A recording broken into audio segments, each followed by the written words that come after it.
Olá a todos, meu nome é Clóvis Malva, sou do canal Educática. Nesse vídeo aqui a gente vai falar um assunto diferente. Eu não vou abranger nenhum tipo de projeto, nada, mas eu recebi uma pergunta de um seguidor do canal, se não me engano, Márcio. Deixa eu conferir. Isso mesmo. O Márcio, ele é do Rio Grande do Sul, se eu não me engano, e ele me mandou fez uma pergunta interessante. Eu vou ler para vocês e a resposta que eu vou dar para o Márcio e para quem está no meu canal, inscrito no meu canal ou se inscrever no meu canal, é uma resposta pessoal. Não é a verdade de vida de ninguém, para ninguém. É o meu ponto de vista nos meus 30 e poucos anos de atuação nesse segmento, nesse tipo de segmento. O Márcio tem 31 anos, ele é apaixonado por eletrônica, principalmente na área de desenvolvimento de sistemas microcontrolados. O Márcio, ele é formado em um curso técnico de mecatrônica faz 10 anos e já trabalhou em várias áreas, menos com eletrônica.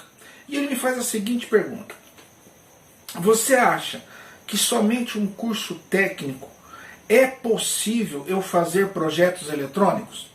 Então eu vou dar uma resposta para o Márcio e para os seguidores do canal. Primeira coisa, o que faz você fazer alguma coisa não é o rótulo que você tem. Não é absolutamente nada que você foi buscar numa escola XYZ. O que vai fazer você ser bom numa coisa que você faz é você.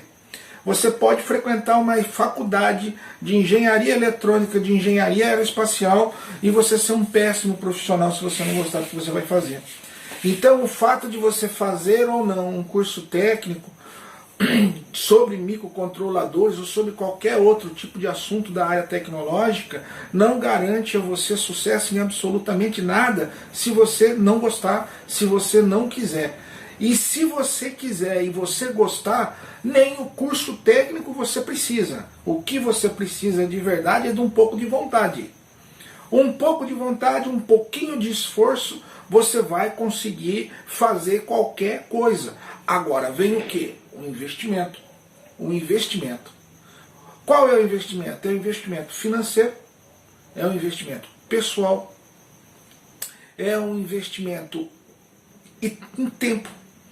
Ou você pode imaginar, ou vocês podem imaginar que o ato de fazer você ir numa escola ou numa entidade educacional por 4, 5, 6 anos vai fazer de você um profissional completo.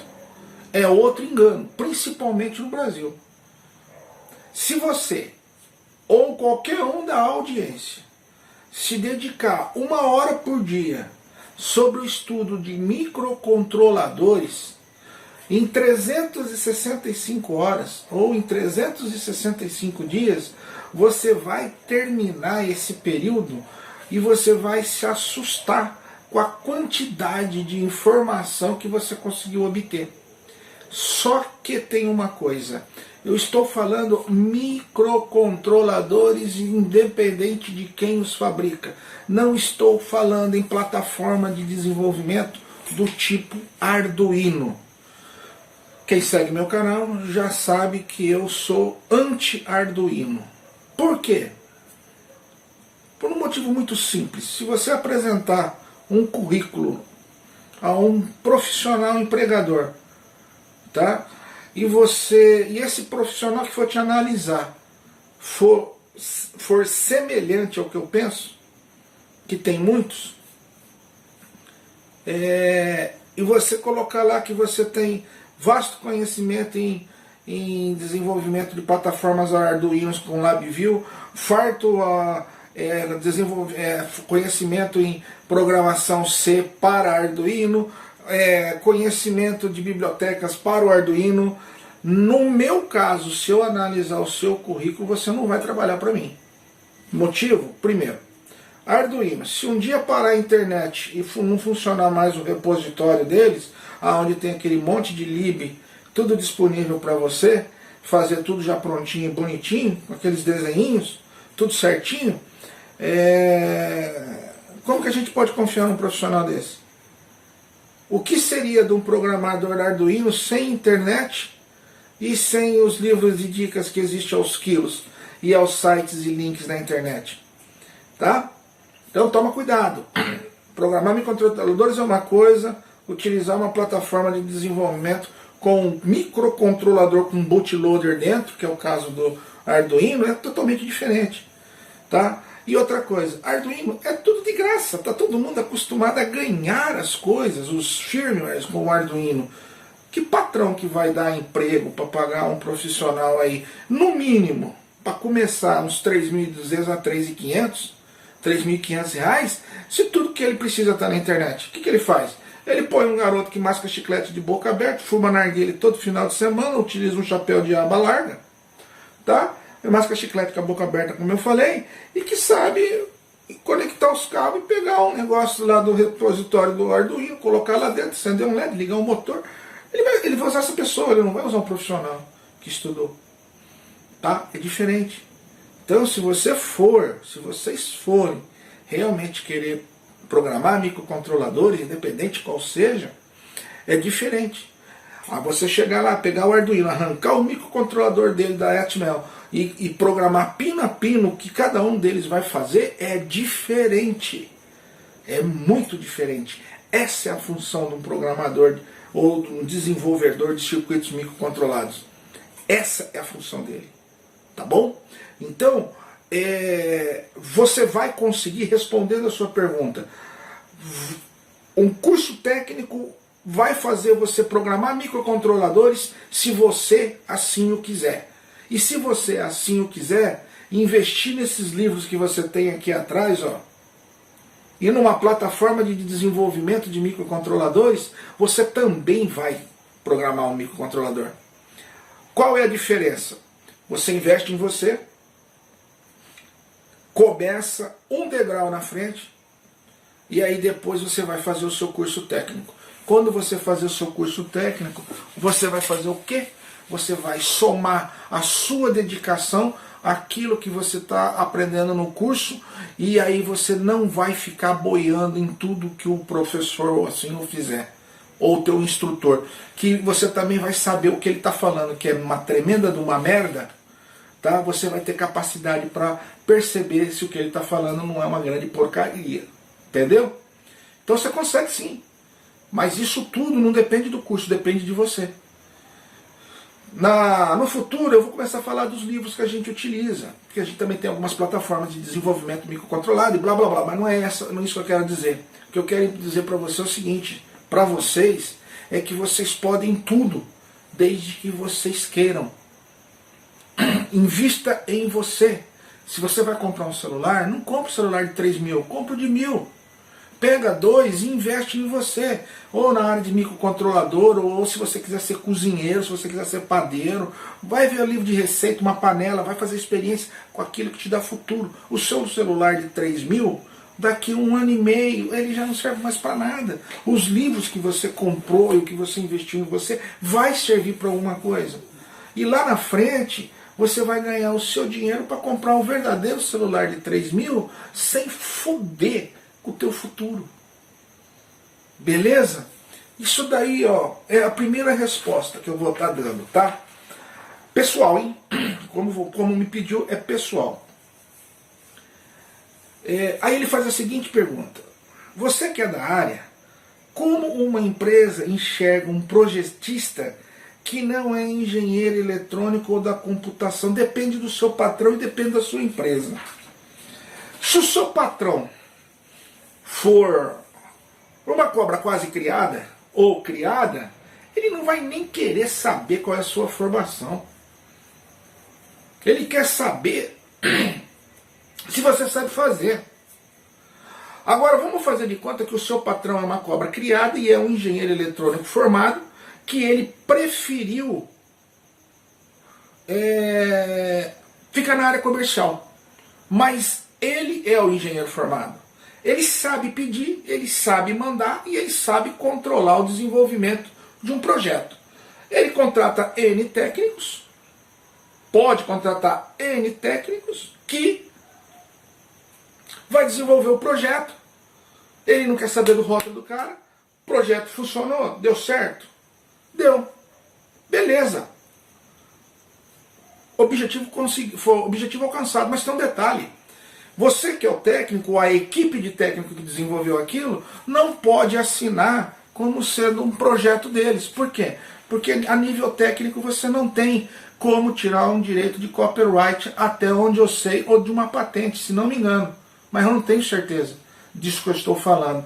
Até onde eu sei, não. Que você tem que ser o engenheiro responsável. É igual o médico, o remédio, né? Tem que ser o farmacêutico, o bioquímico responsável.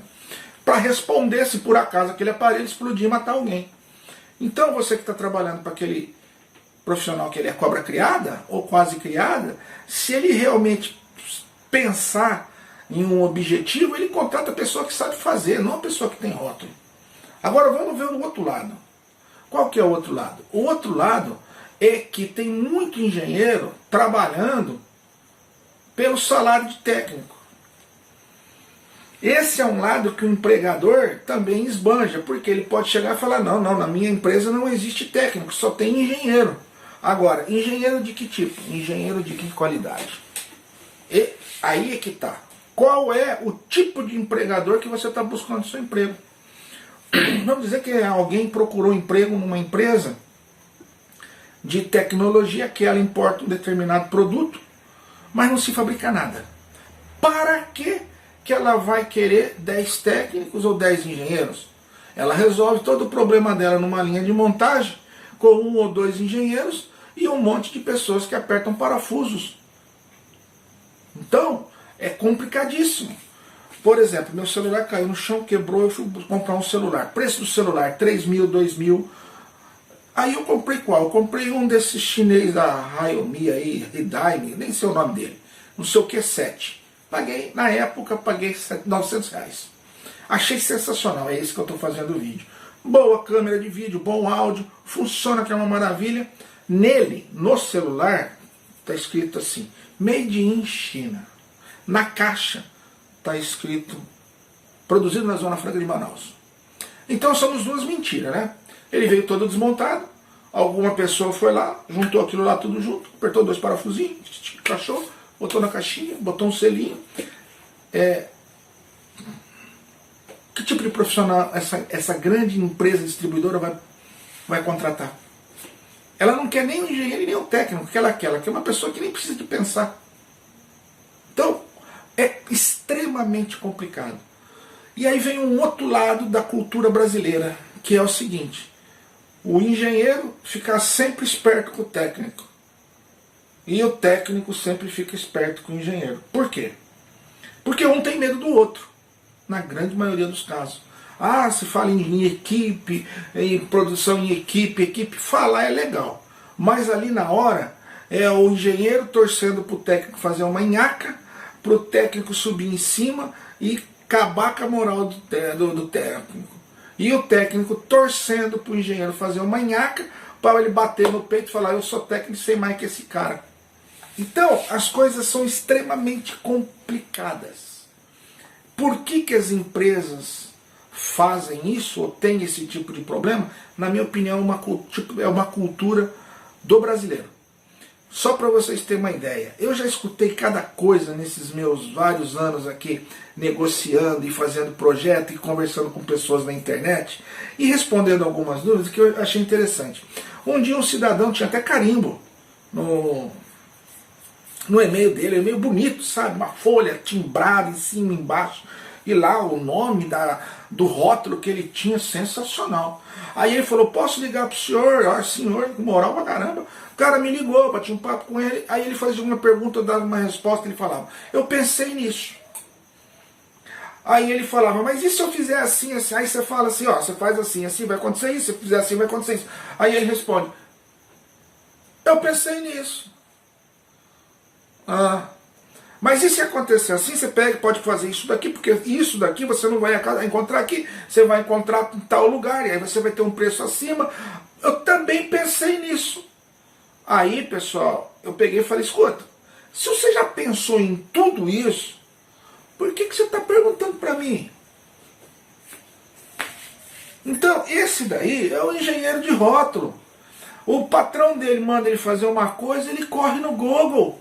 Se não tiver internet, o celular dele tiver sem crédito, a internet cair, ele se mata. Por quê? Porque ele dá a resposta com base na pergunta. Mas ele não desenvolve uma linha de raciocínio. Por quê? Porque ele se perde em algum ponto. Porque ele é incompetente, porque ele é mal formado, porque ele não gosta do que faz, ou porque ele não domina o assunto, ou os quatro. Ou quem aí acha que eu sei tudo? Eu não sei nada. Eu sei 10% ou 5% do que eu penso que eu sei.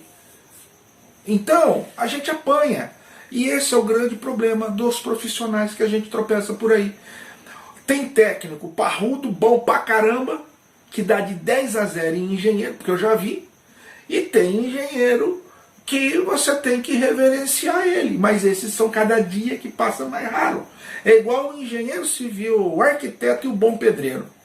O arquiteto faz um desenho maravilhoso com uma maquete em 3D perfeita. O engenheiro faz um desenho numa planta baixa com todas as medidas. Aí o bom pedreiro pega e fala assim: puta merda, esse cara aqui me desenhou uma garagem que tem uma rampa com uma inclinação de X grau e ele não me falou qual é a medida que eu tenho que dar na queda do piso para não acumular água o dia que chove, beleza? E aí? Quem que é o bom? O que faz a 3D bonitinho? O que fez a planta baixa ou o que pensou nesse detalhe? Você já imaginou? A água vai estar tudo dentro da sua casa no dia que chover? Quem é o bom aí? Então são coisas que dificilmente tem uma explicação única. Tem várias explicações. Várias. Mas o grande problema nosso é pessoal, cultural, profissional e educacional. Porque as escolas deixam a desejar. É mais ou menos assim. O professor finge que ensina e o aluno finge que aprende. E lá na ponta da vida deles, eles percebem que ambos se fuderam. Então, Márcio e o restante da audiência, esse é o ponto de vista que eu tenho sobre os engenheiros. E a resistência que as empresas têm de contratar técnico, como você mencionou.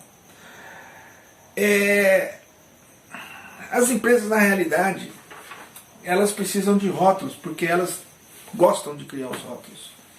Eu não acredito que exista muita diferença entre o grande conhecimento teórico que tem um engenheiro do enorme conhecimento prático que um técnico pode ter.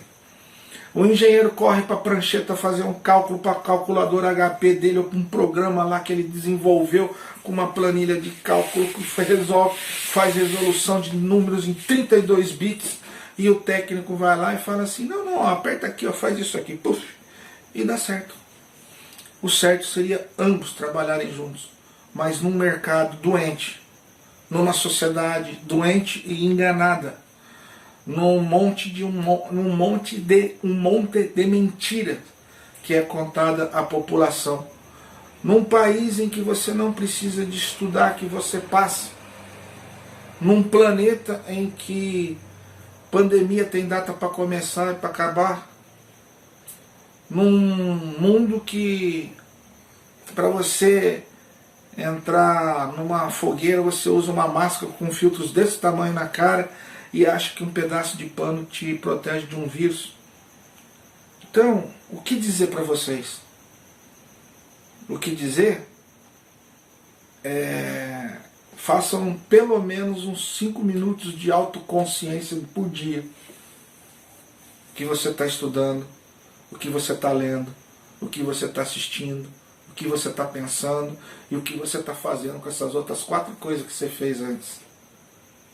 Essa daí vai mostrar a grande diferença que cada um deveria ou poderia trilhar. O fato é que somos enganados, somos ludibriados, temos muitas informações falsas, a nossa fonte de informação ela é doente, ela é ineficiente, mas a grande maioria continua acreditando nisso. O país hoje, em 2020, agosto de 2020, está um verdadeiro caos. Pensar em tecnologia hoje e no Brasil é assustador, é praticamente desanimador. Nós temos um ministro da ciência que foi astronauta, que foi treinado na Rússia, que é fã do 5G chinês, e até agora eu não vi nenhum tipo de movimento para aumentar as produtividades das empresas. Eu não vi falar em ensino técnico e educacional com plataformas realmente abertas, do tipo que ele teve contato na NASA ou na agência russa de aeroespacial. É totalmente suspeito. Nós não temos um ministro de verdade da educação, enquanto isso na educação você vê assim exemplos terríveis, terríveis. A gente tropeça em cada tipo de pessoa assim que é melhor você não atender, é melhor você não responder os comentários, porque assim, é pior do que conversar com uma tábua, tá? A tábua ainda no vento ainda vibra, mexe, complicado. E eu vou finalizar o vídeo para não ser chato, e eu vou deixar vocês preocupados. O mundo, ele vai ser dominado pelos idiotas, mas não vai ser pela capacidade intelectual deles, vai ser pela quantidade. Se vocês gostaram do vídeo, dá um like. Se vocês não gostaram, dá um dislike, que ajuda, a mesma coisa. Mas façam a vida de vocês valer a pena. Abraço.